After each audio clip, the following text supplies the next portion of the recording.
A man in $1,000 suit knelt on hospital linoleum, gripping the hand of a woman whose temple bled through white gauze. His voice cracked, raw with something beyond fear. I've never felt this way Don't before. die for me. Nor have I. I It's like a waited dream. 18 years I to never tell wanna you wake up. this. Then let's stay The in this dream fluorescent lights forever. buzzed. Monitors beeped their steady rhythm. Her eyes fluttered but didn't open. He bent closer, forehead nearly touching hers, and the words came anyway. I've loved you since I was 20 years old. 3 weeks earlier. The rain had stopped minutes ago, leaving downtown Chicago's streets slick with gold under the early evening lights. Inside the tiny cafe tucked between two glass towers, Ella Sinclair wiped down the last table of her shift. Coffee stains darkened her apron. Her hair, once styled with the precision of a principal dancer, hung in a loose ponytail that said she'd stopped caring about perfection somewhere around hour 9 of a 10-hour day. At 40, she still moved with a ballet dancer's posture when she remembered to.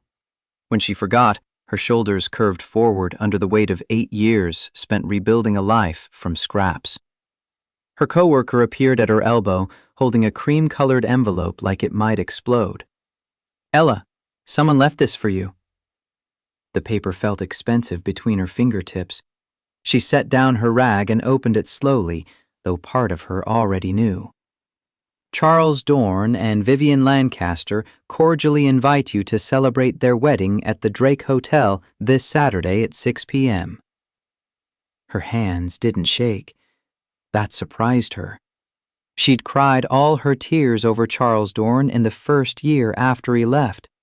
The second year, she'd been too busy learning to walk without limping to think about him much. Years 3 through 8 had been about survival, about making rent, about pretending the girl who once danced Aurora and Odette had never existed at all. But her fingers went cold holding that invitation, and something old and sharp twisted under her ribs. She remembered the hospital room, the doctor's careful words. The surgery didn't take. You may never dance professionally again. The way Charles had gone pale, then silent, then absent. How he'd kissed her forehead and walked out, and she'd known even before he said the words 2 days later that he wasn't coming back. I can't do this, Ella. I'm sorry. The door closing had been quieter than she'd expected. That night, she lay on the sagging couch in the apartment she shared with Rachel Collins. Her best friend since nursing school had made Ray too practical to sugarcoat anything. Ray looked up from her laptop, where she was reviewing patient charts. You got something. I can see it on your face. Ella handed over the invitation without comment.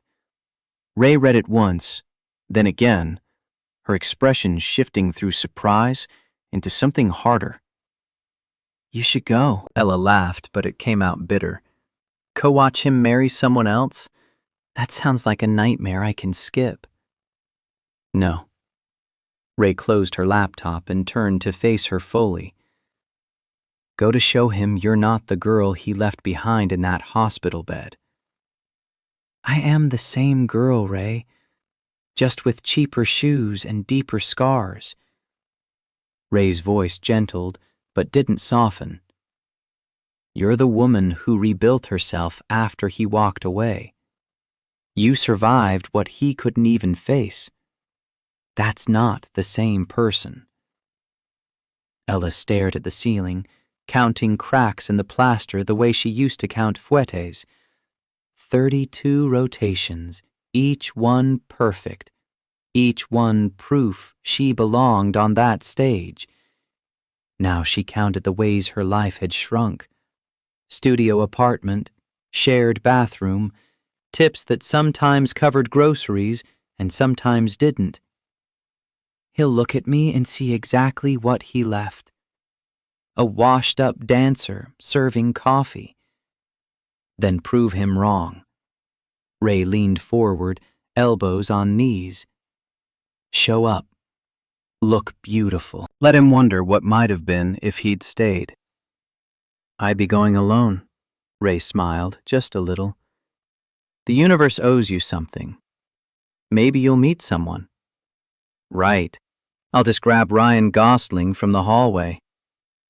But later, alone in her room with the invitation on her nightstand, Ella made a decision that felt equal parts brave and stupid. She would go. Not to prove anything to Charles, but to prove something to herself. That she could walk into a room full of his new life and not disappear. If I'm going to face my past, she thought, I'm doing it as myself. No pretending, no armor. She chose the blue dress from the back of her closet, the one Charles once said made her look like she was dancing, even standing still. It still fit, though the fabric had faded slightly and the hem needed mending. She fixed her hair the way she used to before performances, makeup subtle but deliberate, and looked at herself in the mirror. A ghost of who she'd been stared back. Good enough. The Drake Hotel gleamed like a palace dropped onto Michigan Avenue. Crystal chandeliers, marble floors, a string quartet playing Vivaldi in the corner. Ella's heels clicked against stone as she crossed the lobby, and every step reminded her she didn't belong here anymore. Women in designer gowns, men in custom suits, the scent of expensive perfume and older money. She recognized some faces from Charles's real estate circles, people who'd smiled at her when she was someone, and now looked through her like glass.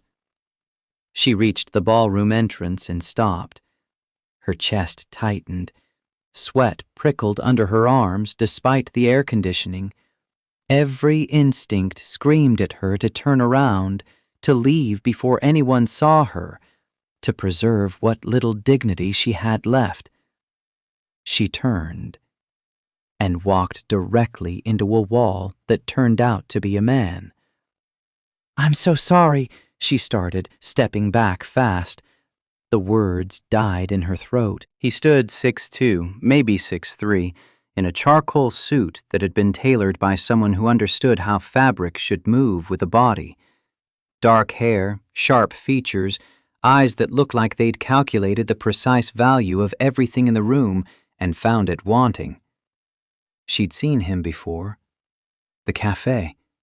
He came in twice a week, ordered black coffee, left generous tips, never made small talk.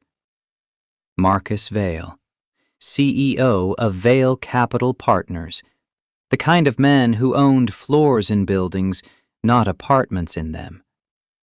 He looked at her with recognition, but no warmth.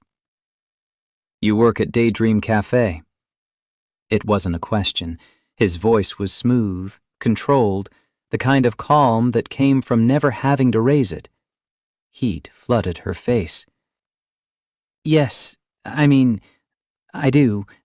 I'm just—" She gestured vaguely toward the ballroom, tongue thick in her mouth.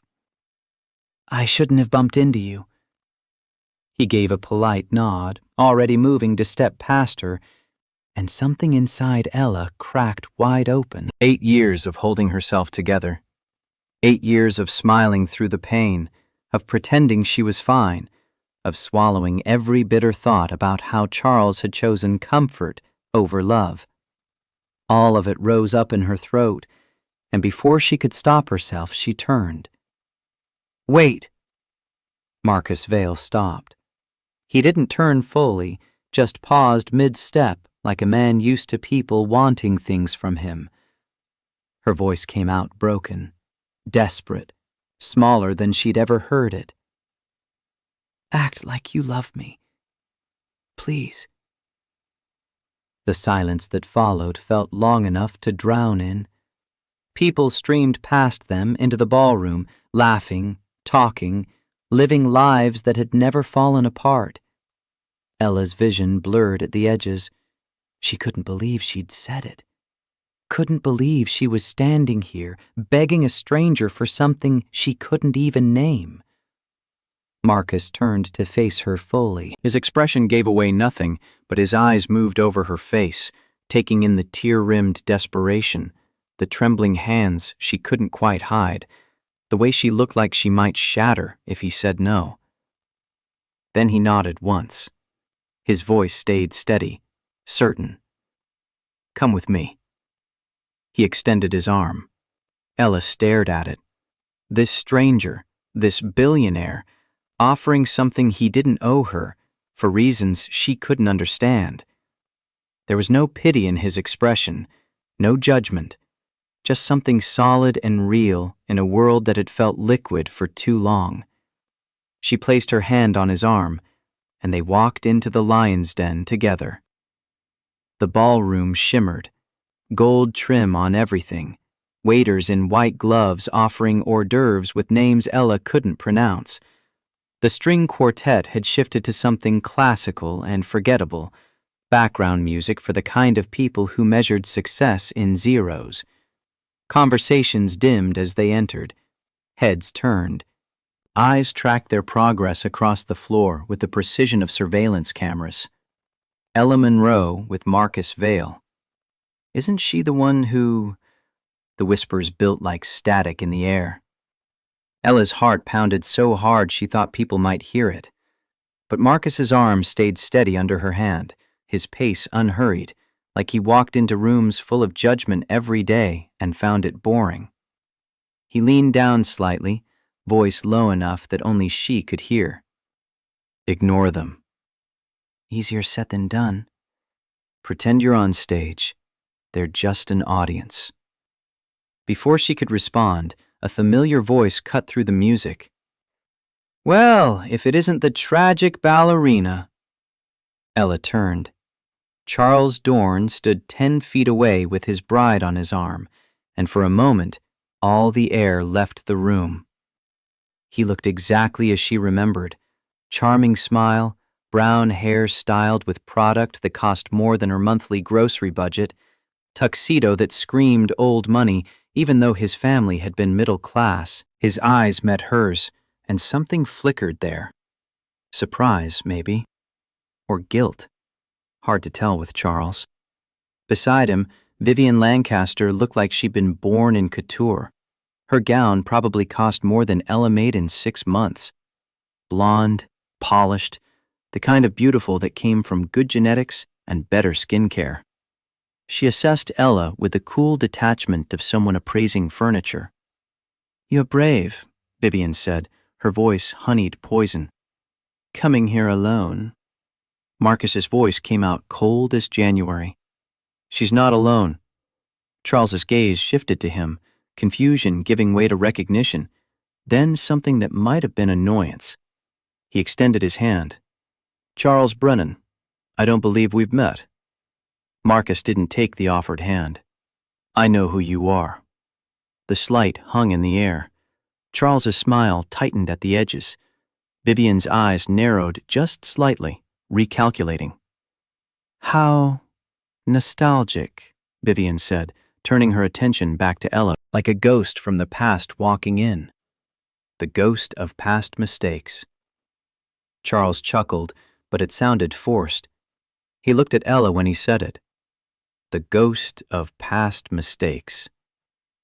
The room grew quieter.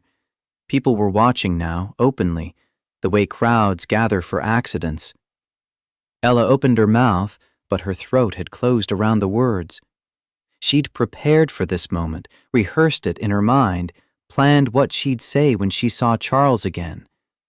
But standing here with everyone staring, with Vivian's pity and Charles's guilt, and the weight of 8 years pressing down on her shoulders, she had nothing. She started to turn away. Marcus didn't let her. He stepped forward, his arm sliding around her waist with the kind of certainty that left no room for question. He pulled her close, one hand settling at the small of her back, like she might disappear if he didn't hold on. Then he kissed her. The room gasped.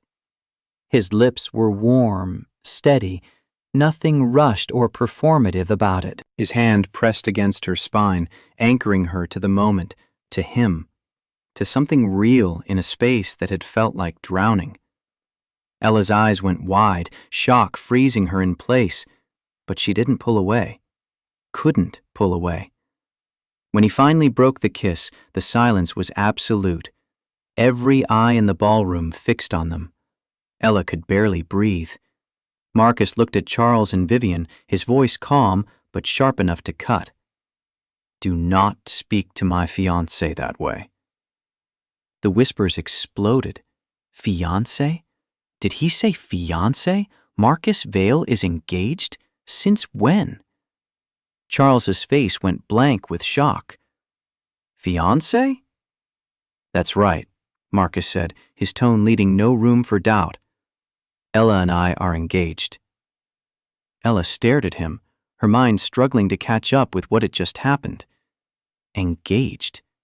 He'd just told everyone they were engaged.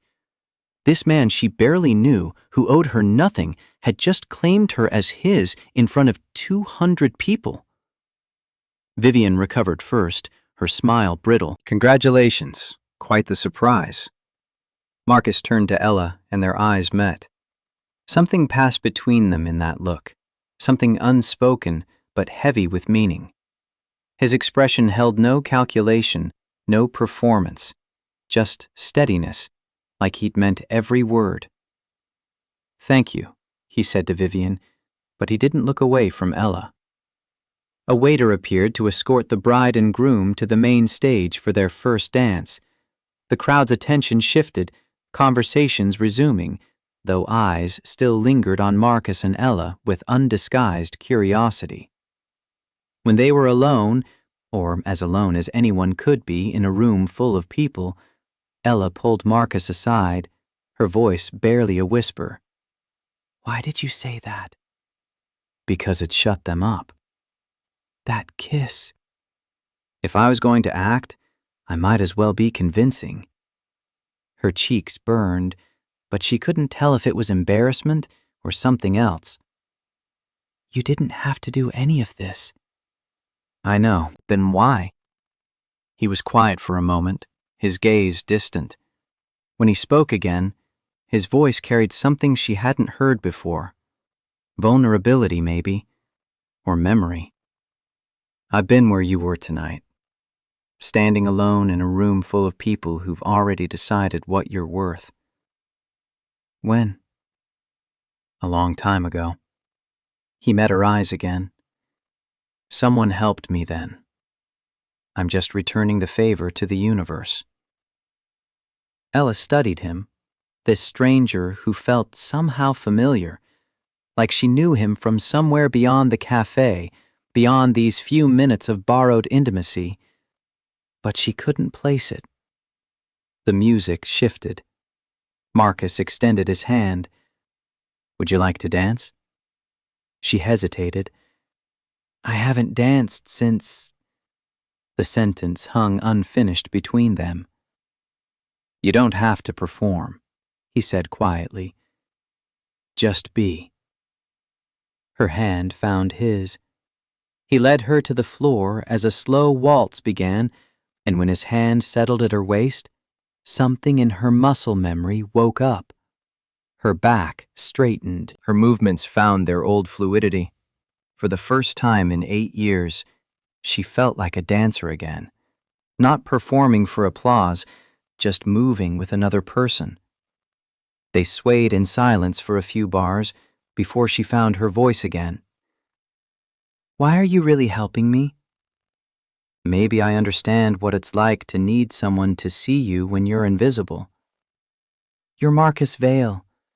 You're never invisible." His jaw tightened almost imperceptibly. "I wasn't always Marcus Vale."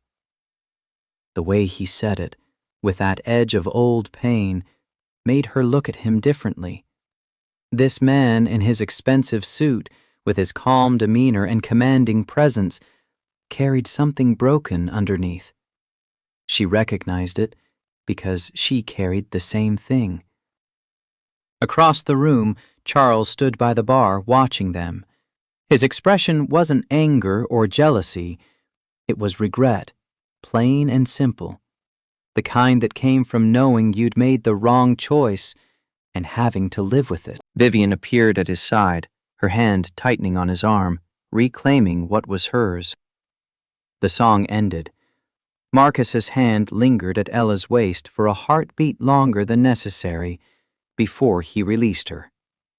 They stood there, caught in the strange intimacy of pretending, and Ella felt her heart do something dangerous. She had expected to feel small tonight, forgotten. Instead, standing next to this man who'd stepped between her and humiliation without hesitation, she felt whole for the first time since the surgery that had ended everything. Maybe it was all performance. Maybe he was just incredibly good at playing a part. But the way he looked at her, the steadiness of his presence, the warmth of his hand through the fabric of her dress, felt real enough to make her wonder. The reception continued around them.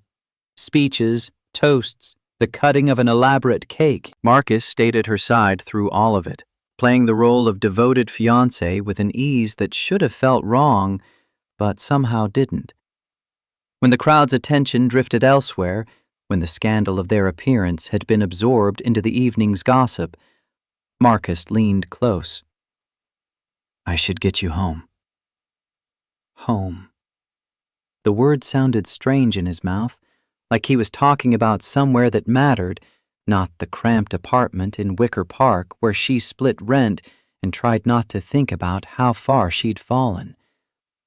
They made their exit quietly, slipping away while Charles and Vivian danced their choreographed first dance. The Mercedes waiting at the curb was black, sleek, the kind of car Ella had ridden in exactly once, when the Joffrey had sent a driver to pick her up for opening night. Marcus opened the door for her. She slid into leather seats that probably cost more than her couch. The city slid past the windows, rain-slicked streets reflecting neon and headlights. Marcus drove with the same controlled precision he seemed to bring to everything, his hands steady on the wheel, his attention on the road. Ella watched the familiar landmarks drift by, the theater district where she'd once performed, the practice studios where she'd spent 10,000 hours perfecting her turnout, the hospital where everything had ended. Her chest ached. "Thank you," she said finally, "for tonight, for being kind when you didn't have to be." Ella. It was the first time he'd used her first name like that, intimate and careful. She turned to look at him. "That dress," he said, his eyes still on the road. He was right. "You do look like you're dancing, even standing still." Her breath caught. Those were Charles's exact words from 5 years ago, before everything fell apart, before the injury, before the failed surgery, before he'd chosen his future over hers. How did Marcus know that? Before she could ask, he was pulling up to her building, a converted brownstone in a neighborhood that was trying hard to gentrify. He got out, came around to open her door, every gesture deliberate and courteous in a way that felt old-fashioned. She stood on the sidewalk, suddenly not wanting the night to end, not wanting to go back to her real life, where she was nobody and this had all been make-believe. "Thank you, Marcus, for tonight, for..." She didn't know how to finish the sentence. He looked at her for a long moment, his expression unreadable. Then he got back in the car and drove away, leaving her standing under the streetlight with more questions than answers. Inside, Ray was waiting up, laptop open but clearly not working. "So?" Ella dropped her purse on the table and sank onto the couch. "Marcus Vale pretended to be my fiancé." Ray's eyes went wide. "What?" "He kissed me, in front of everyone. Told Charles and Vivian we were engaged." "Holy shit." "Yeah. How was it? The kiss, I mean." Ella closed her eyes, remembering the warmth of his mouth, the solid weight of his hand on her back, the way the whole room had faded to nothing but that moment. It felt real. Ray was quiet for a minute, Then, maybe it was. He doesn't know me. I don't know him. It was just kindness or pity or something. But even as she said it, she didn't quite believe it. There'd been something in his eyes when he looked at her, something that went deeper than courtesy or charity. Recognition, maybe. Or memory. She pulled out her phone, meaning to scroll mindlessly through social media, and found a missed call from an unknown number. Then a text. "This is Marcus Vale. I may have created a problem for you." Her heart kicked against her ribs. She stared at the message, fingers hovering over the keyboard, not sure what to say. Another text came through. "When I said we were engaged, people believed me. My PR team is already fielding calls. Media wants photos, interviews." Horror crept up her spine. She hadn't thought about that. Of course people would want to know more. Of course there would be questions, speculation, scrutiny. Her phone rang. Marcus. She answered, her voice smaller than she wanted. "Hi." "I'm sorry, I didn't think about the fallout when I made that announcement." "It's okay. I asked you to help. This is on me." "No," he said firmly. "It's on both of us. Which is why I have a proposal. A real one this time." She waited, her pulse loud in her ears. "Continue the engagement. For 3 months. Long enough for the media interest to die down, short enough that we can later claim we mutually decided to part ways." "Why would you want that?" "Because my board has been pressuring me to settle down, show stability. You'd be solving a problem for me." It sounded reasonable, transactional. The kind of arrangement people made in business all the time, but something about it felt dangerous. Like stepping too close to a fire she didn't know how to control. "What do I get?" The words came out more mercenary than she meant them. "Security. No more double shifts at the cafe. You can focus on whatever you've been putting off. Physical therapy for your ankle. Time to figure out what comes next." Her ankle throbbed at the mention, like it knew it was being discussed. She'd been putting off the therapy her doctor recommended because she couldn't afford it. Putting off a lot of things because survival took all her energy. 3 months. 3 months of pretending, of playing a role, of existing in a world that used to be hers before everything fell apart. 3 months to figure out who she was now that dancing was done. 3 months? 3 months. She should say no. This was insane. But rent was due next week, and her ankle hurt every night. And part of her wanted to know why this man felt so familiar. Why his eyes held that same broken thing she saw in her own mirror. "Okay." The word hung in the air between them, final and binding. "Okay," Marcus repeated. "I'll have my attorney drop the terms. Nothing legal, just guidelines, so we're both clear on expectations." "This feels very honest," he finished for her. "It's honest. Better than pretending it's something it's not."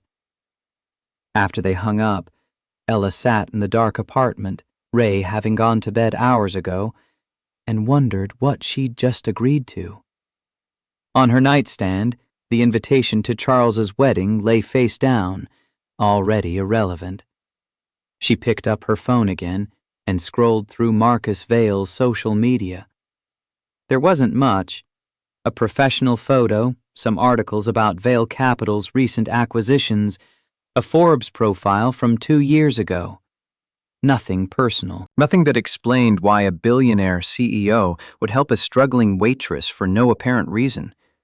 Nothing that explained why his voice, his eyes, his careful distance felt like something she'd known before. She fell asleep with those questions unanswered, and dreamed of dancing in empty theaters where the only person watching was a boy she couldn't quite see. Miles away, in a penthouse overlooking Lake Michigan, Marcus Vale stood at his window and looked out at the city lights. He opened the glove compartment of the credenza by the window and pulled out a small leather box, worn at the corners, the kind of thing someone had carried for a very long time. Inside, wrapped in tissue paper that had yellowed with age, was a ballet slipper. Faded pink satin, toe box crushed flat from use, ribbons frayed and discolored. He lifted it carefully, like it might dissolve at rough handling. His thumb traced the worn fabric, and his voice, when he spoke to the empty room, was so quiet it barely disturbed the air. "I told you I'd pay it back." The memory rose unbidden. A gymnasium with cracked tile floors and a makeshift bar. A girl in a simple leotard, golden hair pulled back, showing a group of kids how to point their toes. The way she'd smiled at them like they were worth something, like they deserved beauty even in that broken place. Her voice, younger then but unmistakable. "If you ever make it out of here, promise me you'll help someone the way I'm trying to help you. Promise?" He'd nodded, unable to speak, and she pressed the slipper into his hands like it was something precious. He'd been 20 years old and had never owned anything worth keeping. Until that moment. 18 years later, he still had it. Had moved it from the group home to his first apartment, from that apartment to better ones, from those to the penthouse where he lived now. It had survived every transition, every reinvention, every version of himself he'd tried to become. The only proof that someone had once believed he was worth saving. And tonight, that same girl had walked back into his life and asked him to save her. The universe had a sense of irony. He wrapped the slipper carefully, placed it back in the box, and set it in the drawer. Tomorrow he'd call his attorney. Tomorrow he'd set the terms of an arrangement that would keep Ella Sinclair in his orbit for 3 months. Give him time to figure out if she remembered him, if she'd ever connected the 20-year-old boy at Riverside to the man he'd become. Tomorrow he'd start pretending this was just business. But tonight, alone in the dark, he let himself feel the weight of 18 years of waiting. Of building an empire on the foundation of a promise made to a girl who taught ballet to broken kids and gave away her shoes like they were magic. Of loving someone from a distance so vast it had its own gravity. His phone buzzed. A text from his head of security. Confirmed. Black SUV following your vehicle earlier tonight. Registered to a shell company tied to Derek Chen's network. Marcus's jaw tightened. Derek Chen. Of course. The Midwest manufacturing acquisition had made enemies, and Derek played dirty when he played at all. Following Marcus was one thing, standard corporate espionage. But if Derek thought Ella was leverage, if he thought for 1 second that threatening her would make Marcus back down, he'd badly miscalculated. Marcus typed back, "Triple security detail. I want eyes on her 24/7, and find out what Derek's planning." He looked out at the city again, at the lights spreading like stars across the dark, and made a decision. The acquisition was worth $2 billion. But Ella Sinclair, the girl who'd given him a reason to survive when survival felt impossible, was worth more than money could measure. If Derek wanted a war, he'd get one. But Ella would never be a casualty. He'd make sure of that, even if she never knew why. The Legacy Tower rose 60 floors above Chicago's Gold Coast, all glass and steel geometry that caught Lake Michigan sunlight like a blade. Marcus's penthouse occupied the top 3 levels, and Ella stood in the living room feeling like an imposter at her own life. The space defied her expectations. Not cold minimalism, not the sterile bachelor pad she'd imagined. Books lined built-in shelves. A turntable sat in the corner with a collection of vinyl that looked actually played. Art on the walls, not the kind bought by decorators, but pieces chosen by someone who cared what they meant. Floor-to-ceiling windows framed the lake, and the light that poured through felt purposeful, designed. Marcus's assistant had brought her here an hour ago with instructions to make herself comfortable while he finished a board meeting. Sarah, mid-30s and efficient, had shown her to the guest room, explained the coffee maker, and left a leather folder on the kitchen island. The agreement. Terms of their arrangement printed on heavy stock paper that whispered money. Ella opened it and read, duration, 3 months from date of signing. Public appearances, 2 to 3 per week, as mutually agreed. Residence, Ms. Sinclair will occupy the guest suite for appearance purposes.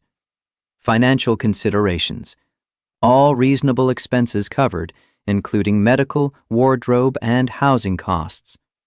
Termination, after 3 months, joint statement announcing amicable separation. Confidentiality, non-disclosure regarding the contractual nature of this arrangement. Her hands felt cold, holding the pages.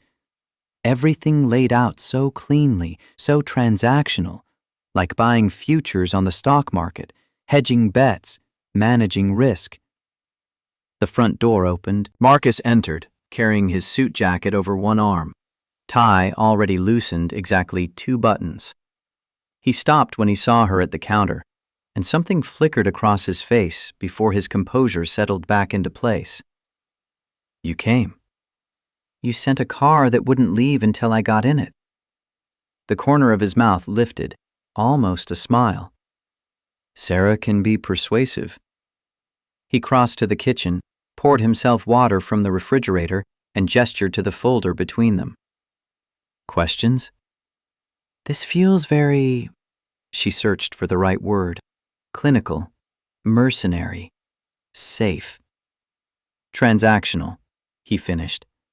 It's honest. Better than pretending it's something it's not. But when he said it, his eyes held something that contradicted the words. A tension, like he was trying to convince himself as much as her. What about boundaries? The question came out smaller than she intended.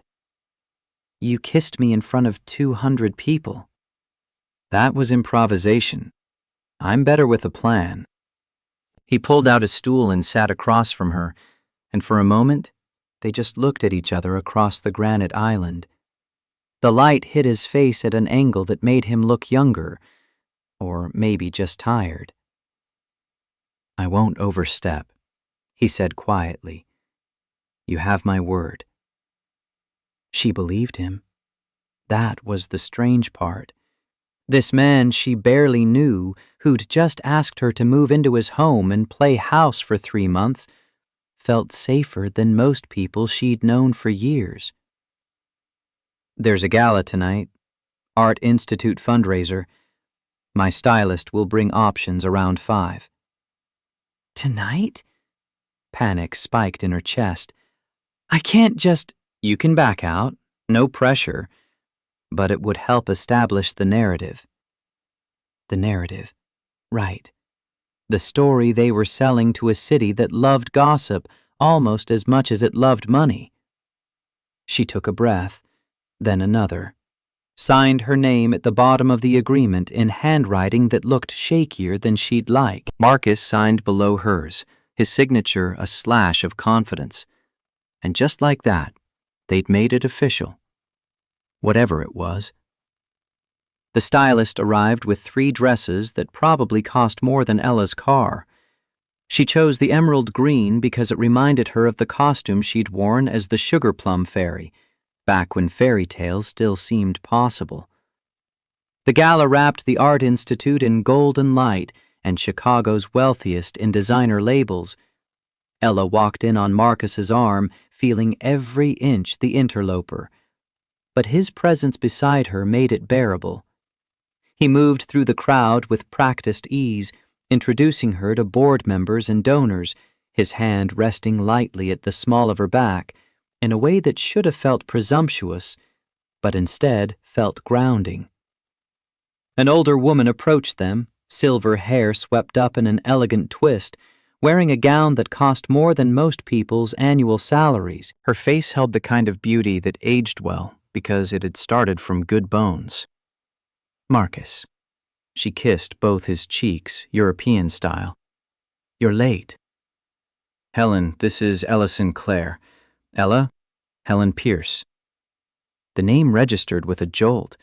Helen Pierce, former principal dancer with Chicago Ballet, one of the judges who'd rejected Ella's audition when she was 21, still raw from Columbia College and convinced she could dance her way into anything. Helen's eyes narrowed with recognition. Ella Sinclair. I remember you. You auditioned for us, what, almost 20 years ago? The memory came back sharp, standing in an empty theater, performing a variation from Don Quixote while 5 people watched from the darkness. Helen's voice afterward, technically perfect but lacking emotional depth. Too much control, not enough release. Yes, ma'am. You were technically perfect but lacked emotional depth. Helen's expression softened slightly. Too controlled. I wondered what happened to you. Marcus's hand tightened almost imperceptibly at Ella's waist. Ella danced with Joffrey for a decade. I'd say she found her release. Helen's eyebrows rose. Did you? I didn't know. Good for you, dear. Then to Marcus, where did you find this one? She's not like your usual companions. That's exactly why I asked her to marry me. The words landed with weight. Helen studied them both, her gaze too knowing, then smiled with what looked like genuine warmth. Well, congratulations to you both. She drifted away toward the champagne, and Ella let out a breath she hadn't known she was holding. You didn't have to defend me. She was rude. She was honest. Marcus turned to face her, his eyes serious. You don't have to carry other people's judgments like their gospel. Before she could respond, Helen returned, pulling Ella aside while Marcus was absorbed in conversation with the tech CEO. They stood by the windows overlooking Michigan Avenue, the city spreading out below them in a grid of light. How do you know Marcus? The question felt loaded. Ella chose her words carefully. We met recently. He never brings anyone to these events. You must be special. I don't know about that. Helen's voice dropped lower, confidential. I've been on his foundation board for 8 years. He funds arts programs for underprivileged children. Did he tell you? Ella shook her head. He doesn't like attention for his charity work, but I've watched him transform dozens of children's lives through dance, music, theater. Whatever drove him to that work runs deep. She paused, sipping her champagne. He told me once he does it because someone saw potential in him when he was invisible. I've always wondered who that person was. The words settled into Ella's chest like stones. Someone saw potential in him when he was invisible. She thought of the way he'd looked at her in that hotel ballroom, the instant recognition, the way he'd said he understood what it meant to need someone to see you. The pieces didn't quite fit, but they were starting to form a shape. Over the next 2 weeks, Ella learned the rhythms of Marcus's world: charity dinners, board meetings, gallery openings. She learned to smile through conversations about market trends she didn't understand, to deflect questions about their relationship with vague answers that felt true enough. But it was the small moments that undid her. The first time she came home exhausted from visiting Ray at the hospital, Marcus was working on his laptop at the dining table. He didn't ask questions, just stood, went to the kitchen, and returned with a cup of chamomile tea, light honey, no lemon. Exactly how she took it. "How did you know?" He barely glanced up from his screen. "You order it at the cafe after long shifts." "I pay attention." Her heart did something complicated in her chest. She held the cup and felt its warmth seep into her palms and wondered what it meant that this man noticed things about her she didn't think anyone saw. A week later, they attended a rooftop restaurant opening in the West Loop. The evening turned cold, wind cutting across the exposed space, and before Ella could mention it, Marcus's jacket settled around her shoulders. It smelled like cedar and something uniquely him, and she pulled it tighter without thinking. He didn't have to. I know. He never touched her unnecessarily, but when crowds pressed close at events, his hand would appear at the small of her back, guiding, steadying, protective in a way that felt instinctive rather than possessive. She noticed things too, the way he loosened his tie exactly 2 buttons after every event, like a ritual. When she teased him about it, his rare smile appeared. "It's in my contract with myself. Reminds me I can always breathe again." The vulnerability in that admission made her see him differently. Not the untouchable CEO, but a man who'd learned to survive by controlling every variable, including when he let himself relax. They were photographed at Whole Foods, of all places. Marcus had insisted on doing normal errands together, and a paparazzo caught them in the produce section. The photo went viral. Billionaire CEO Marcus Vail shops for groceries with mystery fiancé. In the image, Marcus pushed the cart while Ella laughed at something he'd said about organic kale. They both looked happy, natural, real. Ella stared at the photo on her phone and felt a twist of confusion. When had pretending started to feel this easy? The fever came on fast, a wall of dizziness that hit her stepping out of physical therapy. She made it to the penthouse couch before her legs gave out, the room tilting sideways. And then Marcus was there, kneeling beside her. Ella, can you hear me?" She tried to answer, but the words came out slurred. His hand touched her forehead, and she heard him swear under his breath. "You're burning up." "I'll be fine." Even to her own ears, she sounded unconvincing. "Stay here." He disappeared. She heard him in the kitchen, the sound of cabinets opening, water running, his voice low as he spoke to someone on the phone. Then he was back, sleeves rolled up, his $5,000 suit jacket discarded on a chair. He'd made rice porridge from scratch. The scent of it filled the room, simple and clean, and when he sat beside her with the bowl, she stared at him like he'd performed magic. "You made this? In your Armani suit?" "I changed the tie." He helped her sit up, wrapped a blanket around her shoulders, and when her hand shook too much to hold the spoon, he fed her himself. Small bites, patient, like he had all the time in the world, and nothing more important to do than keep her from spilling soup on herself. The intimacy of it made her throat tight. Not the kiss at the wedding, not the public displays of affection. This. Being cared for when she was weak, being seen when she was a mess, being treated like she mattered. He stayed through the night. She drifted in and out of consciousness, and every time she surfaced, he was there, dampening a cloth for her forehead, checking her temperature, bringing water she couldn't quite hold, never complaining, never calling a doctor or nurse to take over, just staying. Dawn filtered through the windows and found Ella awake, fever broken, aching, but clear-headed.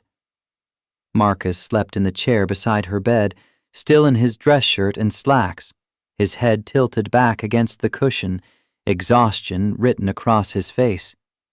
His hand still held a damp cloth.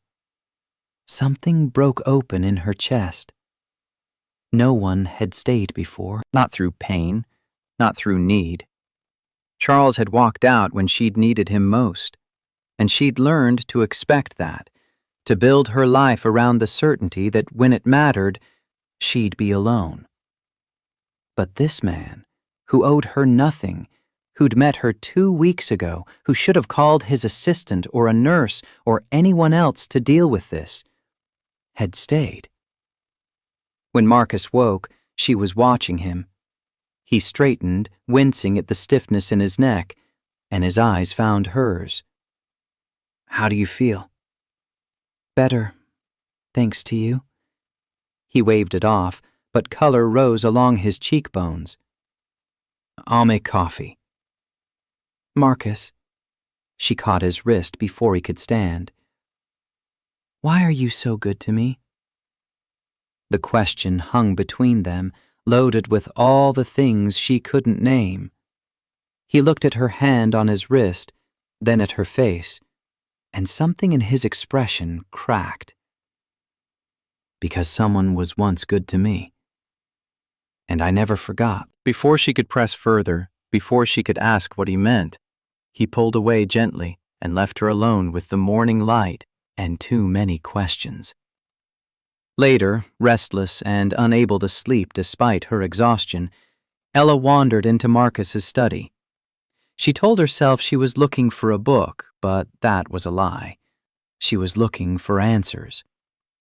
The room was his private sanctuary.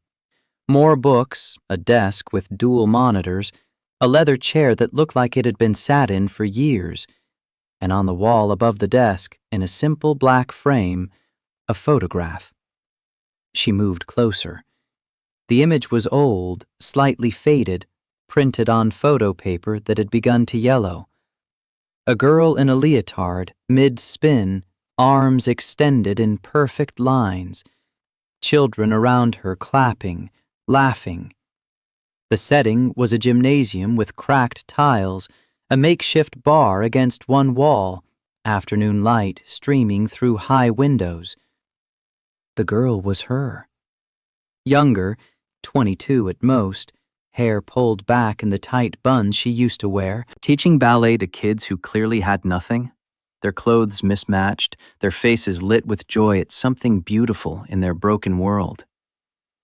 Riverside Children's Home, the volunteer program through Columbia College. 3 months of her life, 18 years ago, teaching dance to kids who lived in a converted warehouse on the south side. She'd forgotten about that program, forgotten those kids, forgotten the boy who always stood in the corner watching, but never dancing, the one with dark eyes and visible ribs who looked at her like she was something impossible, the boy with a scar on his left wrist from a broken glass incident he never talked about. Her hands went numb. Marcus appeared in the doorway, and she spun to face him, the photograph burning in her peripheral vision. "This is me." Not a question, an accusation almost, a demand for explanation. "I know." "How do you have this?" He stepped into the room, his movements careful. "Someone took it during one of your classes. I found it years ago and kept it." "But why?" His eyes held hers, and in them she saw layers of things she didn't understand yet. Pain and gratitude, and something that looked like longing worn smooth by time. "Because the girl in that photo saved me."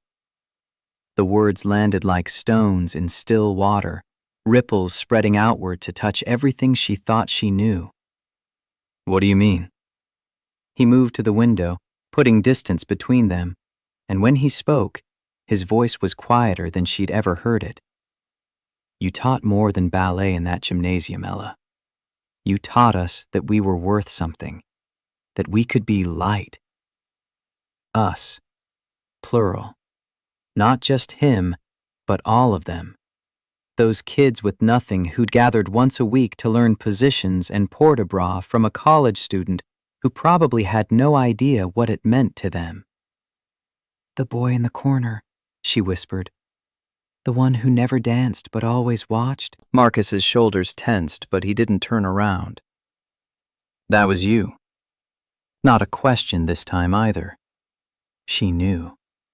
The scar on his wrist, the dark eyes, the way he looked at her like she was familiar and strange at once. The 20-year-old about to age out of the system, the one she'd pulled aside on her last day to give her oldest ballet slipper, and a promise she'd meant with her whole heart. Before he could confirm or deny, his phone rang. He pulled it from his pocket, looked at the screen, and his expression went dark. I have to take this. He left the study, closing the door behind him, and through the woods she heard his voice, cold and controlled. I told you to leave her alone. No, I don't care about your deadline. Touch her again, and I'll bury you so deep your grandchildren will still be digging. The call ended. Silence. Then footsteps moving away. Ella stood alone in the study, staring at the photograph of her younger self, and felt the world rearrange itself around new information. Marcus Vale wasn't just a stranger who'd helped her out of kindness. He was the boy from Riverside, the one she'd tried to save with a worn-out shoe and words about helping others. And he'd kept that shoe for 18 years. Her hands shook. She pressed them flat against the desk and tried to breathe through the realization. Every kindness, every gesture, every moment of care, reframed. Not random acts, but repayment on a debt he'd been carrying since he was 20 years old. That night, Marcus worked late at his home office. When he emerged, he found Ella waiting on the couch, the light from the city outside painting her in shades of gold. I have something for you. He handed her a box, small and wrapped simply. No card, no ribbon. She opened it and found 2 ballet slippers inside. Custom made, her exact size, the craftsmanship so exquisite she could barely breathe looking at them.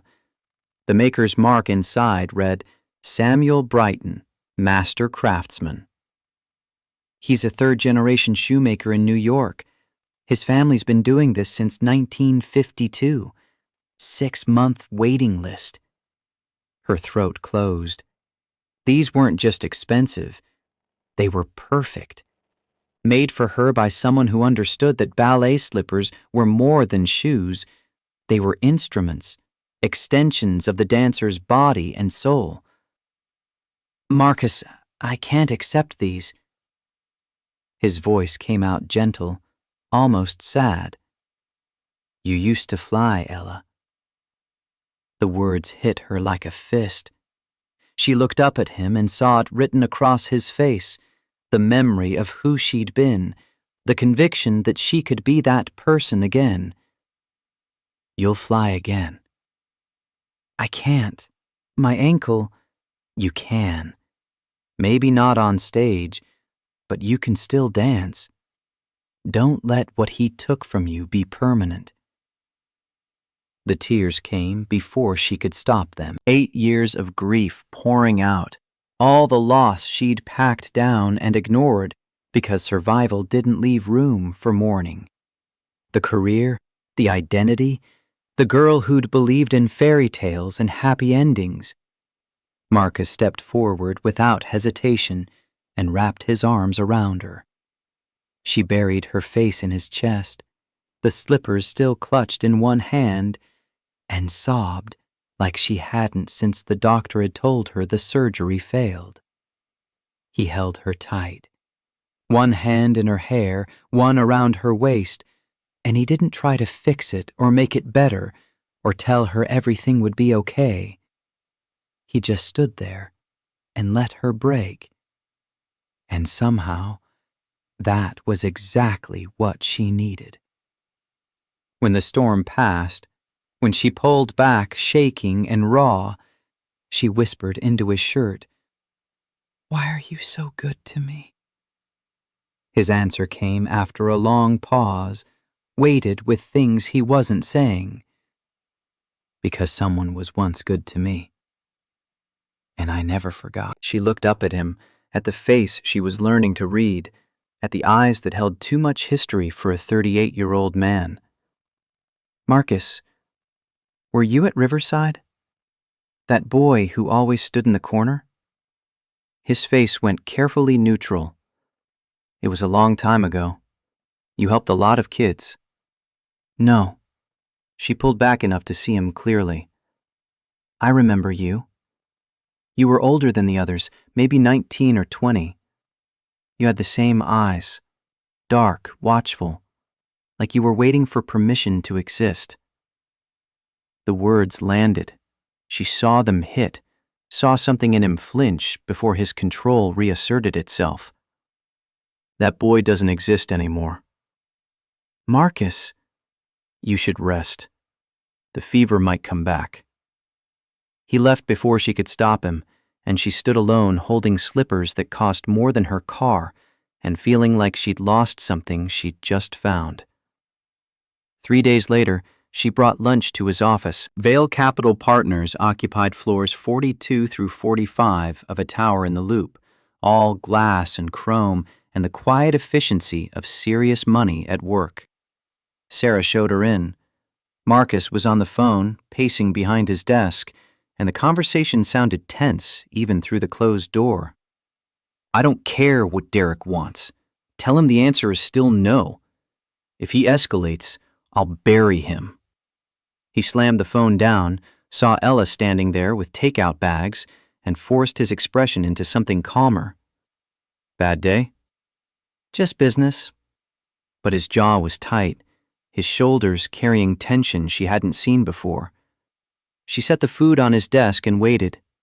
Finally, "Who's Derek?" Marcus hesitated, then sighed. Derek Chen, CEO of Titan Ventures. We're competing for a major acquisition, Midwest manufacturing conglomerate. He doesn't like losing. And he's threatening you? He's threatened a lot of people. I'm used to it. Sarah appeared at the door, her expression worried. Sir, security flagged something. There's a car that's been following Ms. Sinclair. Ice flooded Ella's veins. What? Marcus stood abruptly. For how long? 3 days. Black SUV, no plates. His fury was immediate and controlled, the kind of anger that came from power, knowing exactly how to use itself. He made calls, rapid fire, arranging security details and private investigators, and Ella watched him transform from the man who'd held her while she cried to something harder, sharper. Why would anyone follow me? Marcus turned to face her, and in his eyes she saw calculation warring with something softer. Because Derek knows the fastest way to distract me from the deal is to threaten what I care about. The words hung between them. What I care about. Not my responsibility or my arrangement. Something real, something unguarded, before he caught himself. You're under my protection during this arrangement. That makes you my responsibility. Responsibility. The word felt like a door closing. That night, Marcus insisted on driving her home himself. Not home to the penthouse where she'd been staying, but back to her apartment in Wicker Park to pick up some things Ray needed.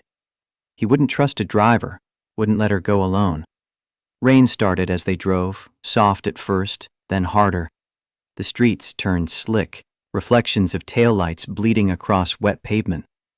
Ella sat quiet in the passenger seat, processing everything. The photograph, Riverside, the boy Marcus had been, and the man he'd become. The way he looked at her like she was precious and untouchable at once. Behind them, headlights appeared. Too close, too fast. The black SUV. Marcus's hands tightened on the wheel. Hold on. He accelerated, weaving through traffic with precision that suggested he'd done this before. The SUV matched him move for move, closing distance, and Ella's heart climbed into her throat. What do they want? To scare us? To make me back down? The SUV swerved, clipped their Mercedes from the side.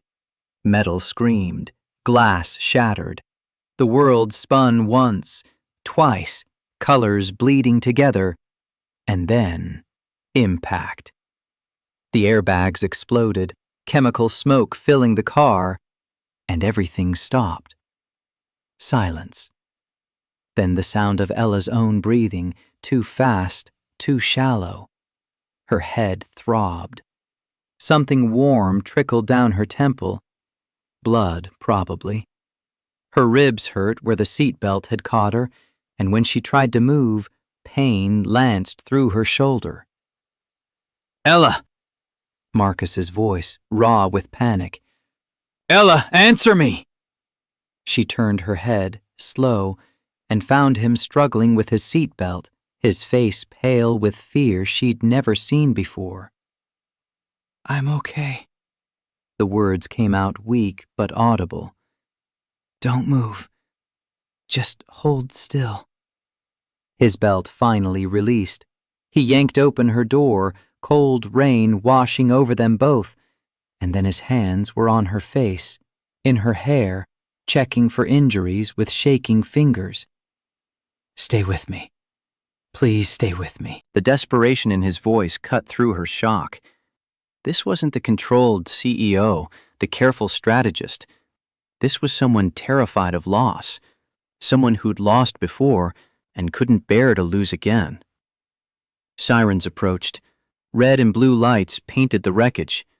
EMTs swarmed them, asking questions, checking vitals. But Marcus wouldn't let go of her hand.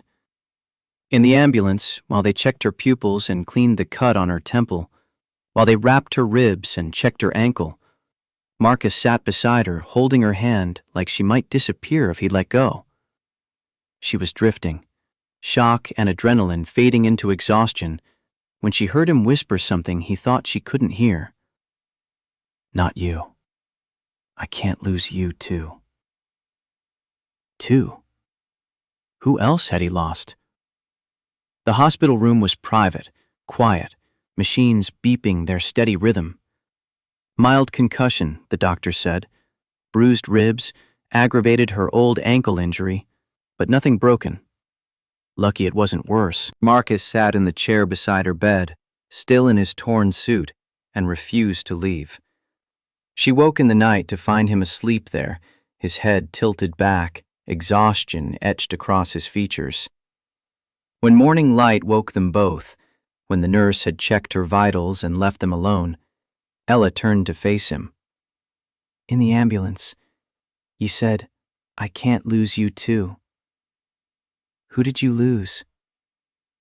His face went still. For a long moment, she thought he wouldn't answer. Then, slowly, the story came. He'd been 7 when his parents died. Car accident, drunk driver, instant orphans for him and no other family willing to take a troubled kid. Riverside Children's Home became his world from age 7 to 18. I had one friend there, Caleb. Younger kid, maybe 10. He got adopted when I was 16. Marcus's voice stayed level, but his eyes held old pain. He wrote me letters for 2 years. Then they stopped. I found out later his new family was abusive. He ran away, lived on the streets, died of pneumonia at 17. His hands clenched into fists. I was so focused on my own survival, on getting out, that I didn't see he needed help.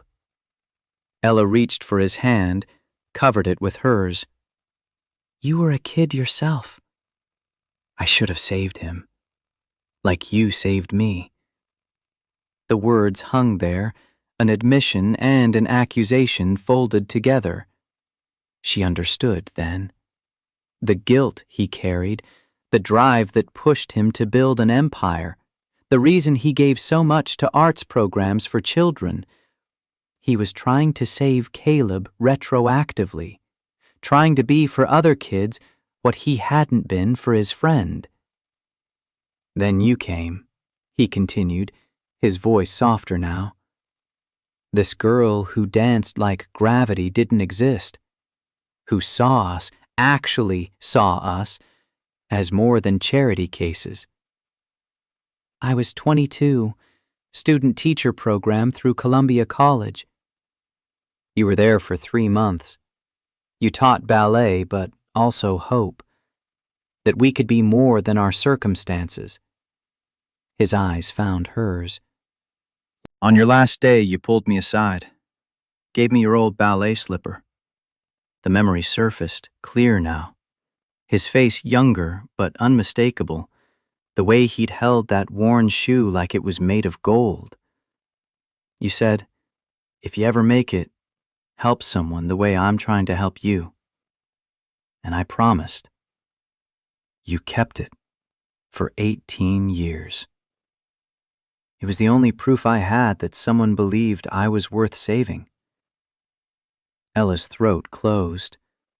All those years, while she'd been dancing and falling and rebuilding, he'd been carrying that shoe like a talisman, building a fortune on the foundation of a promise made to a girl who probably didn't even remember him. I didn't help you at that wedding because I'm kind. His voice dropped lower, more vulnerable than she'd ever heard. I helped you because I owed you my life. Marcus, you don't owe me anything. Yes, I do. Everything I built, every risk I took, was because you made me believe I deserved more than survival. I deserved to live. He took a breath, and when he spoke again, the words came out like confession. This arrangement was never fake for me, Ella. I've been in love with you since I was 20 years old. The world stopped. Ella stared at him, her mind struggling to process what he'd just said. In love with her. For 18 years, since a few months of ballet classes in a broken gymnasium, since a worn shoe and words she'd meant but never expected to carry this much weight. When I saw you at that hotel, I thought I was hallucinating. The girl who saved me, asking me to save her. How could I say no? His eyes held hers, and in them she saw everything he'd been hiding. The careful distance, the controlled affection, the way he touched her like she was something precious he didn't deserve to hold. I never expected you to love me back. I just wanted to make sure you were okay. That the world treated you better than it treated me. She reached up, her hand finding his face, and his breath caught at the contact. You beautiful, broken man. I don't love you because I helped you once. I love you because of who you became, despite everything. The words felt true leaving her mouth. True in a way that scared her because they meant this had stopped being an arrangement and become something real. Something that could hurt her worse than Charles ever had. You love me? His voice cracked on the question. Disbelief and hope tangled together. I think I started falling the night you made me porridge in a $5,000 suit. He leaned forward and kissed her. Not for show, not for performance, but desperate and real. 18 years of longing compressed into one moment. When they broke apart, they were both crying. So what now? Now I keep you safe. And we deal with Derek Chen. His phone buzzed. He glanced at it, and his expression went dark. He deleted the message before she could see, but she caught the tension in his jaw, the way his free hand clenched. What is it? Nothing. Just work.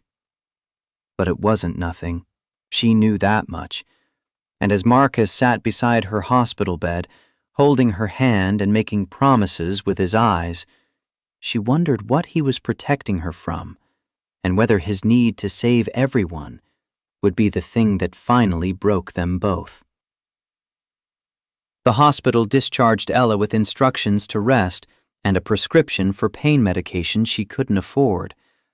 Marcus drove her back to the penthouse, his jaw set in a way that meant he was calculating, planning, preparing for war. "I'm not going into hiding." He glanced at her, surprise flickering across his features. "Derek Chen is dangerous. He's sabotaged competitors before. Then we fight smart, not scared." Something in his expression shifted. Recognition, maybe, or respect. He pulled into the underground garage and cut the engine, turning to face her fully. "What are you suggesting?" "If you die or disappear, Vale Capital continues. But if your reputation gets destroyed, if you look unstable or compromised, your board could force you out. Then Derek swoops in." The words settled between them. Marcus's eyes sharpened with understanding. "You think this isn't about me? It's about dismantling my credibility. So instead of hiding, we go more public. Show a united front. Stable, unshakable. Make him look like he's grasping at shadows." Marcus studied her for a long moment, and she watched him reassess, recalibrate. The girl who'd taught ballet to orphans had grown into a woman who understood power dynamics, who'd survived her own destruction and learned how battles were really won. "We'd need a comprehensive strategy." "Then let's build one." They assembled the team in Marcus's home office. James, his attorney, silver-haired and sharp as surgical steel. Rita, the private investigator who'd traced the SUV to a shell company in Derek's network. Cole, head of security, former Secret Service with the posture to prove it. Evidence spread across the conference table. Derek's pattern of intimidation, corporate espionage, 3 previous rivals who'd backed down under similar pressure. He's done this to 3 competitors. All retreated. He always wins. Rita's voice held grudging respect for the strategy, if not the man. "What does he want?" Ella's question cut through the tactical discussion. Everyone turned to look at her. "The Midwest manufacturing acquisition, worth $2 billion. Whoever gets it controls the supply chain for the entire automotive sector." Marcus's fingers drummed against the table, the only sign of tension in his otherwise controlled posture. "So this isn't about you. It's about the company." James nodded slowly. "If you're seen as unstable, the board could force you to step aside. Then Derek makes his move. Which means our counter-strategy is visibility." Ella leaned forward. "Exclusive interview. Announce the engagement officially. Discuss family values driving your business decisions." Marcus's eyes found hers across the table. "And we visit Riverside. Show why this work matters to me." The suggestion hung there, weighted with everything they hadn't said. He hadn't been back to the children's home in 18 years, hadn't faced the ghosts of who he'd been, what he'd survived, the friend he'd failed to save. "It's time," Ella said quietly, and something in his face cracked open before sealing shut again. "All right, set it up." Riverside Children's Home sat on the south side, surrounded by chain-link fence and graffiti-tagged walls. But when they pulled up, Ella's breath caught. The building was condemned. Boarded windows, collapsed sections of roof, yellow caution tape fluttering in the wind. Marcus sat frozen in the driver's seat, his hands white-knuckled on the wheel. "When did it close?" His voice came out hollow. 5 years ago. Funding cuts, code violations." He got out slowly, and Ella followed. Cole had cleared them for entry, paying off the right people to let them trespass through their own history. Inside, decay had taken what poverty had started. The gymnasium where Ella had taught dance now had a caved-in floor. The makeshift bar collapsed into splinters. Dormitory beds rusted where children had once slept, dreaming of futures that seemed impossible. The common room where kids had gathered to forget their circumstances for a few hours lay open to the sky, ceiling gone, rain damage turning walls to pulp. Marcus stood in the center of the ruined gymnasium. His voice, when it came, was barely audible. "This is where you danced. Right here." He pointed to a spot with such precision that Ellen knew he'd mapped it in memory, had carried the exact coordinates for 18 years. "You remember exactly where?" "I remember everything about those 3 months. The way light came through that window at 2 p.m. The sound of your laugh when kids stepped on your feet. The smell of rosin and hope." His face twisted, control slipping. "Caleb slept in that corner. I told him I'd come back for him once I made it. I never did." Ella moved to him, wrapped her arms around his rigid frame. "You were 18. You were surviving. I should have saved him. Like you saved me." "Marcus, you can't save everyone." His voice broke on the next words. "Then what was the point? I built an empire, made billions, and this place, the only home I ever had, rotted away while I counted money." She pulled back enough to see his face, to hold his gaze and make him listen. "Then we rebuild it." "What?" "This building, this program." "We bring it back. Ella, the costs alone." Her voice cut through his objection, steady and certain. "You have $2 billion on the line for a car parts acquisition. Tell me saving children's lives is worth less than supply chain logistics." The words landed like a challenge. Marcus stared at her, and she watched the calculation happen behind his eyes. The deal with Derek, the money, the power, the validation that came from winning in the world that had once discarded him, weighed against this. Kids who needed what he'd needed. A chance to prove that Caleb's death hadn't been meaningless, that the boy who'd survived could become the man who gave back. "If I pull out of the Midwest deal, Derek wins. He'll destroy me in the industry." "Let him." Her voice didn't waver. "You'll have something he'll never understand. Purpose beyond power." Marcus looked at the ruined gymnasium, at the spot where a 20-year-old version of himself had watched a girl teach broken children they could be beautiful, at the corner where Caleb had slept and dreamed of families that would love him. "Okay." The word came out quiet, but final. "Okay? Let's build a legacy. Together." He kissed her there in the wreckage, surrounded by the ghosts of who they'd been and the possibility of who they could become. Sunlight filtered through the broken skylight, dust motes dancing around them, and it wasn't pretty or clean, but it was real. The foundation of something that could last. When they emerged from the ruins, Marcus's phone rang. He answered on speaker, his voice cold and controlled. "Derek? I see you visited the old orphanage. Touching. But sentimental men make poor businessmen." Marcus's jaw tightened, but his tone stayed level. "What do you want?" "Last chance to back down from Midwest." "Walk away and we forget all this unpleasantness with your fiancé." Ella watched Marcus's face, saw the moment he made his choice. "I'm withdrawing from the Midwest acquisition." Derek's laugh came through tinny and triumphant. Smart decision.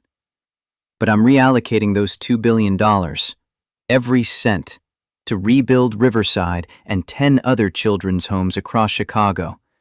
The press conference is tomorrow. Try to sabotage that. Silence on the other end. Then, you're making a mistake. No, I'm choosing $2 billion worth of something that matters. He ended the call. Ella stared at him, stunned by the magnitude of what he'd just done. $2 billion. His reputation in the industry. The validation of beating Derek Chen. All of it set aside for this. You just gave up everything for you. He turned to face her fully.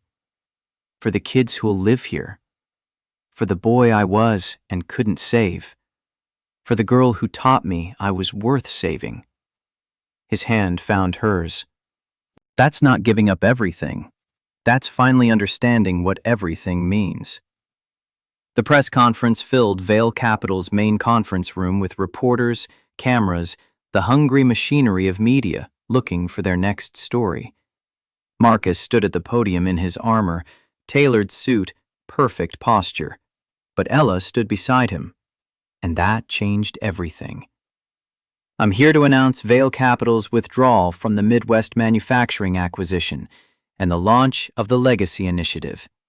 A $2 billion endowment to rebuild and fund children's residential programs across Chicago. The room exploded with questions, hands shooting up, voices overlapping. Why abandon such a lucrative deal? Is this because of Derek Chen's threats? Are you financially stable enough for this? Marcus raised a hand for silence. When he spoke again, his voice carried the weight of 18 years. I spent 11 years in Riverside Children's Home. It was underfunded, understaffed, falling apart even then. But it gave me something money can't buy. It kept me alive long enough to meet someone who taught me I deserved to live. He looked at Ella, and the cameras followed his gaze.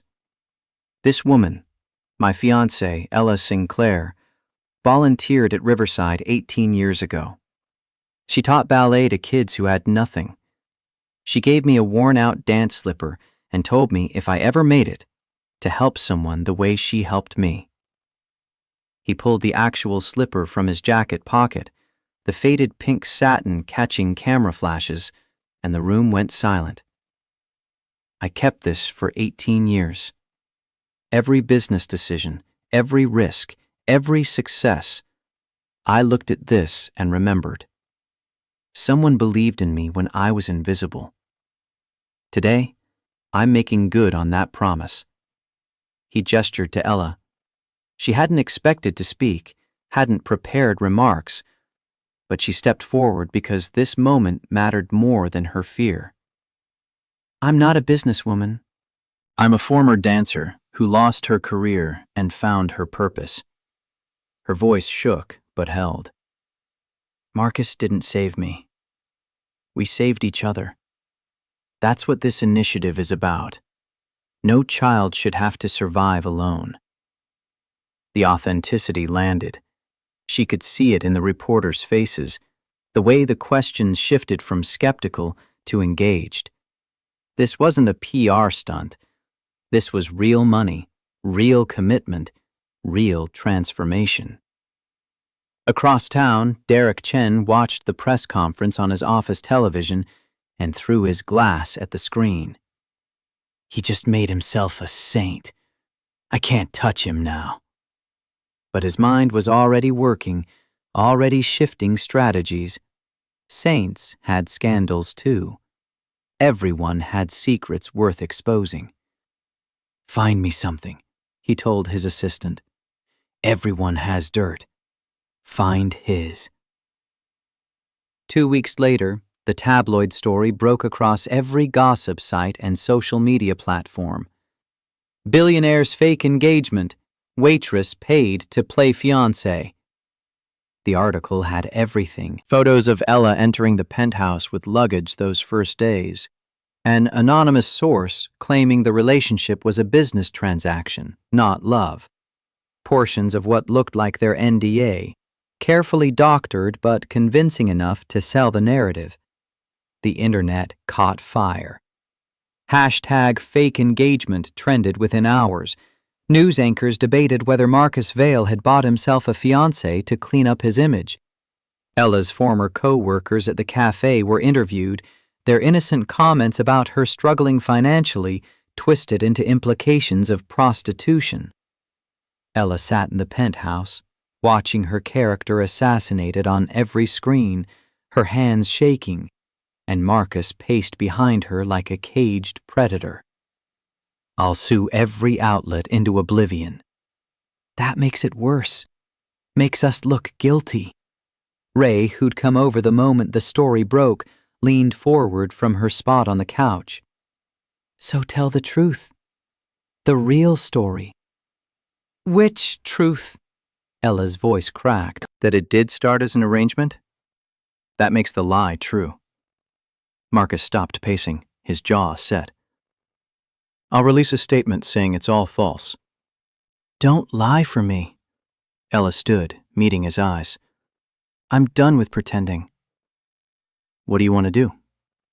She pulled out her phone, opened Instagram, and before she could second-guess herself, went live. The viewer count climbed fast. 500, 5,000, 50,000 as the notifications spread. "Hi, I'm Ella Sinclair. You've been reading a lot about me this week. Most of it's wrong, but some of it's true. And I'm here to tell you which is which."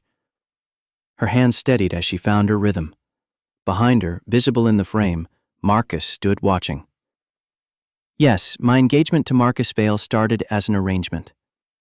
I was humiliated at my ex's wedding, and I begged a stranger to pretend to love me. That stranger was Marcus. He said yes. We signed papers outlining the terms. For 3 months, I would play his fiancé, and he would give me financial security. That part is true." The comments exploded, a mix of vindication and outrage, but Ella kept going. "What those stories don't tell you is why Marcus said yes. He didn't do it for his image or business. He did it because 18 years ago, when I was 22 and he was 20, I taught ballet at the orphanage where he lived. I gave him a used dance slipper and told him if he ever made it, to help someone the way I tried to help him." She held up the slipper Marcus had shown at the press conference, the actual artifact of their shared history. "He kept that slipper for 18 years. He built a billion-dollar company fueled by the belief that one person saw value in him. When I asked him to act like he loved me, he couldn't say no, because he'd been loving me from a distance for nearly 2 decades. The comments shifted. People were listening now, really listening. "So yes, we started with a contract, but we ended with the truth. I'm not marrying Marcus Vale because he's rich. I'm marrying him because he's the boy who survived hell and came out kind. Because he makes me chamomile tea without asking. Because he stayed awake all night when I had a fever, even though he had board meetings in the morning. Because when I forgot how to fly, he gave me wings again." She showed the custom ballet slippers, the ones from Samuel Brighton's workshop. "The scandal you're all salivating over? It's a love story. Messy, complicated, starting in the wrong place, but ending exactly where it needed to. If that makes me a gold digger, fine, but I'm digging for something more valuable than money. I'm digging for a man who remembers kindness, even when the world taught him to forget."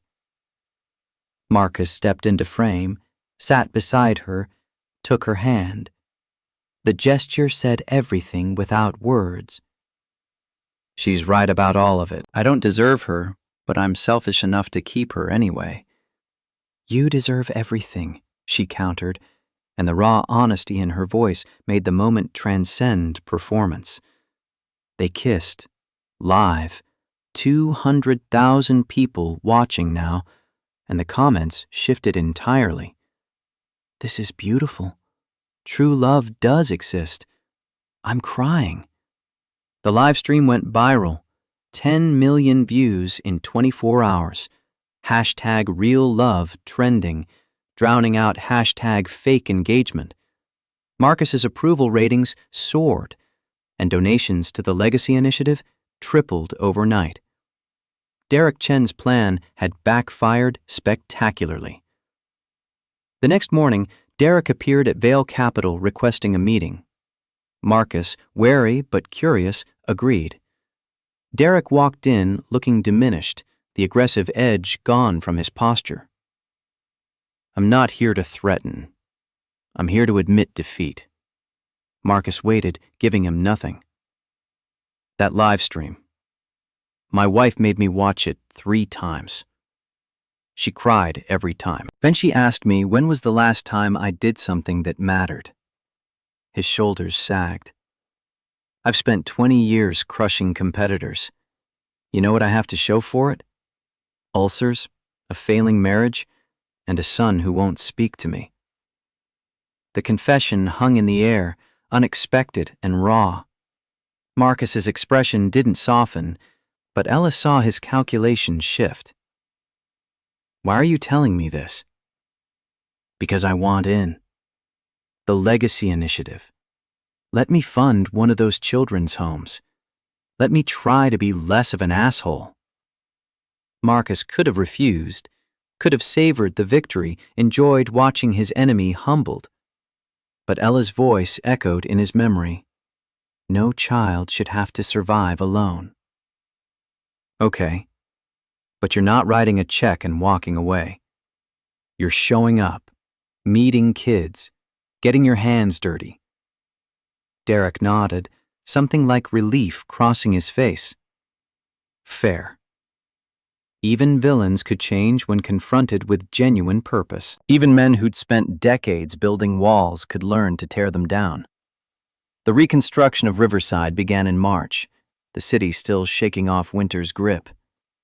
Marcus and Ella stood on the site in hard hats, watching architects present designs that honored the building's history while dragging it into functionality. Modern gymnasium with proper flooring. Dance studio with floor-to-ceiling mirrors and professional bars. Classrooms equipped with technology. Dormitories that felt like bedrooms, not warehouses. Spaces designed to tell kids they mattered. They deserved beauty. They were worth the investment.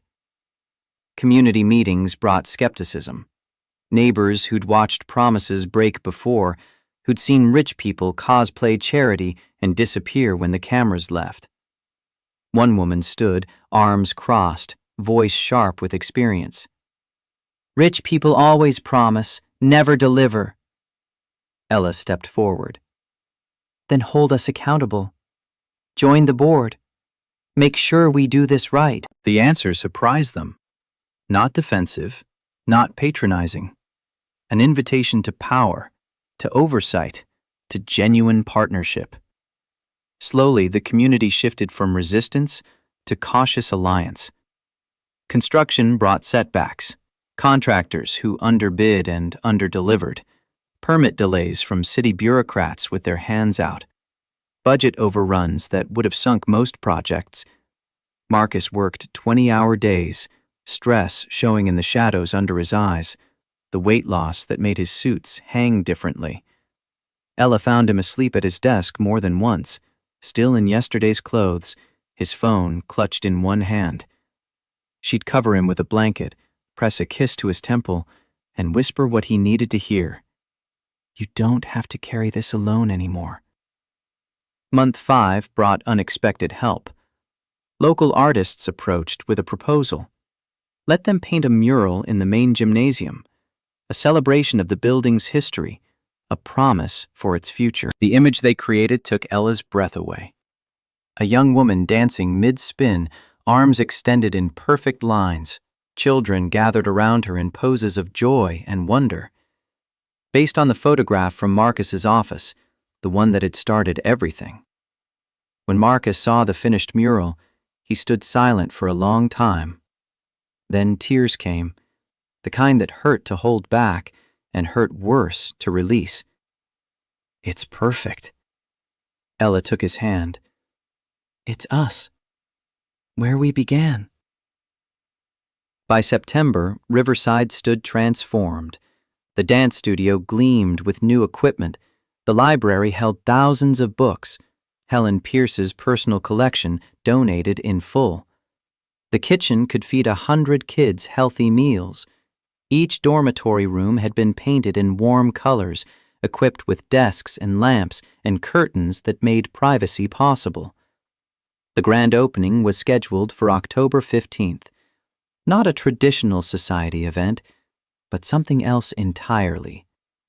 Marcus and Ella planned their wedding for the same day. The gymnasium transformed again, this time with flowers and chairs and an aisle that ran down the center of the room where Ella had once taught children to dance. No society venue, no luxury hotel, just this space where everything had started, where a girl had seen value in broken kids and a boy had learned to believe he deserved more than survival. The guest list reflected their priorities. 50 children from local shelters, dressed in clothes donated by supporters, their faces bright with the novelty of being included in something important. Former Riverside residents Marcus had tracked down over the years, adults now with their own stories of survival and success. Community members who'd helped make the reconstruction possible: Helen Pierce, Ray, Derek Chen with his teenage son, who'd started speaking to him again after Derek began showing up to volunteer. Small, intimate, meaningful. Ella walked down the aisle in a simple tea-length dress, her hair loose around her shoulders, and on her feet, the custom ballet slippers Marcus had given her. Ray walked beside her as maid of honor, steady and proud. Marcus waited at the front in a gray suit. Not black, he'd insisted, because this was a beginning, not an ending. And when he saw her, his composure cracked. Tears on his face, joy and disbelief mixed together, like he couldn't quite believe this was real, that the girl from his memory had become the woman walking toward him. When she reached him, he whispered, "You're wearing the slippers. You told me I'd fly again. I'm flying toward you." Helen Pierce, ordained online for this occasion, smiled at them both. "By the power vested in me by the state of Illinois, and the belief that love is the only investment that never depreciates, I pronounce you married." The kiss felt like coming home, like the end of 18 years of waiting and the beginning of everything else. But the first dance, that's what people would remember. Instead of a traditional waltz to romantic music, Marcus led Ella to the center of the gymnasium, to the exact spot where she'd once taught and he'd once watched, and the instrumental version of Clair de Lune began to play. "I never learned to dance. Teach me?" She laughed through tears. "Now? In front of everyone?" "I've waited 18 years for this lesson." She guided his hands, one at her waist, one holding hers, and showed him the basic waltz position. He was clumsy at first, stepping on her toes, his rhythm off. The children in the audience giggled, but sweetly, caught up in the romance of watching adults be imperfect together. Then something shifted.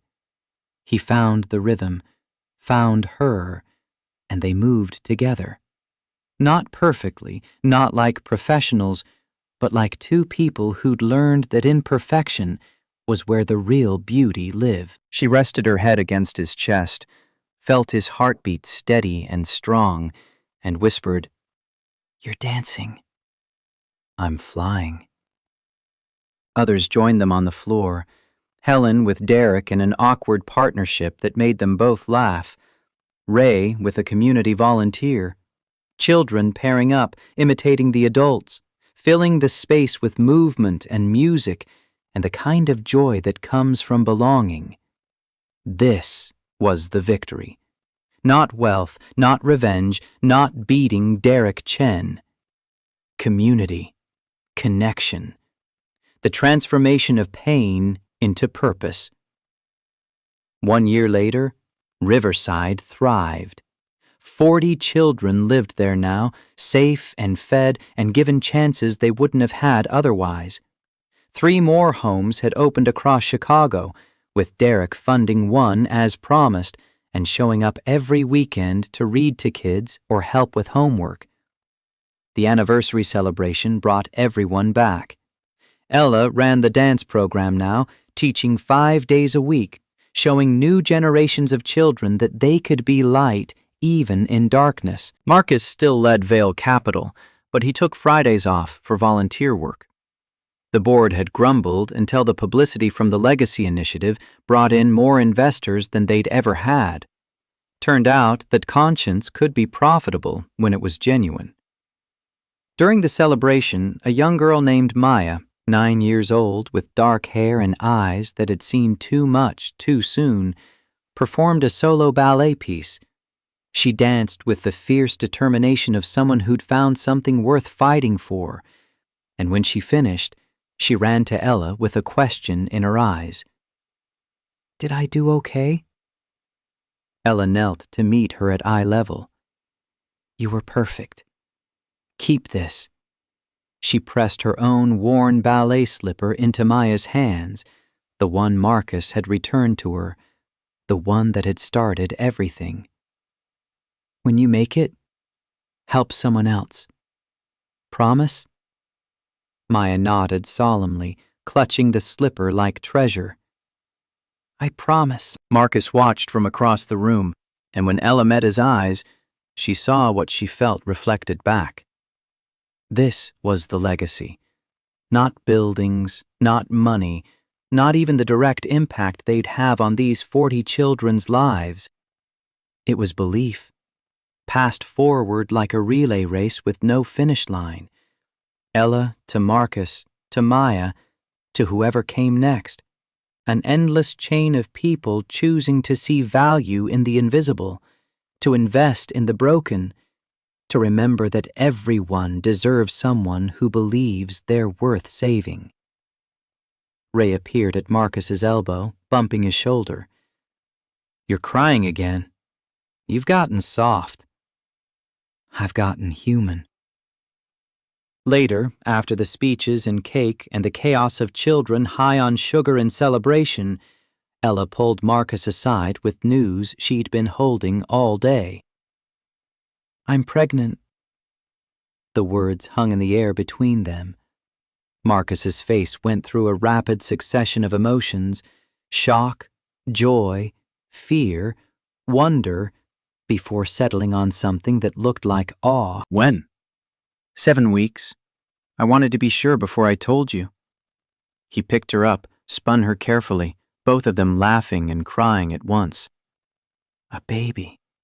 Our baby. Are you ready to raise a tiny human? I've been ready since I was 20 years old, and a beautiful dancer told me I deserved a future. Now I get to give that future to someone else. They sat on the gymnasium floor later, long after everyone had left, backs against the wall in the same spot where 18 years ago everything had changed. Her head on his shoulder, his hand on her still flat stomach, the mural of her younger self dancing above them. What should we name them? If it's a girl, Callie, after your friend. Marcus went quiet, emotion too big for words, then managed, he would have loved that. And if it's a boy? River, after Riverside. River Vale, she smiled. I like it. They sat in comfortable silence, the kind that came from knowing each other's broken pieces and choosing to love them anyway. Marcus's voice, when it came, was soft with wonder. We did it. We actually did it. Did what? Built something that lasts. No. She lifted her head to look at him, to make sure he understood. We built something that gives. There's a difference.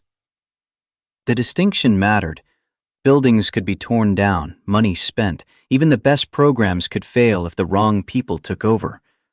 But the belief they put into the world, the message that everyone deserved to be seen and valued and given chances, That could spread in ways they'd never track, touch lives they'd never know about, create ripples that would reach shores they couldn't imagine.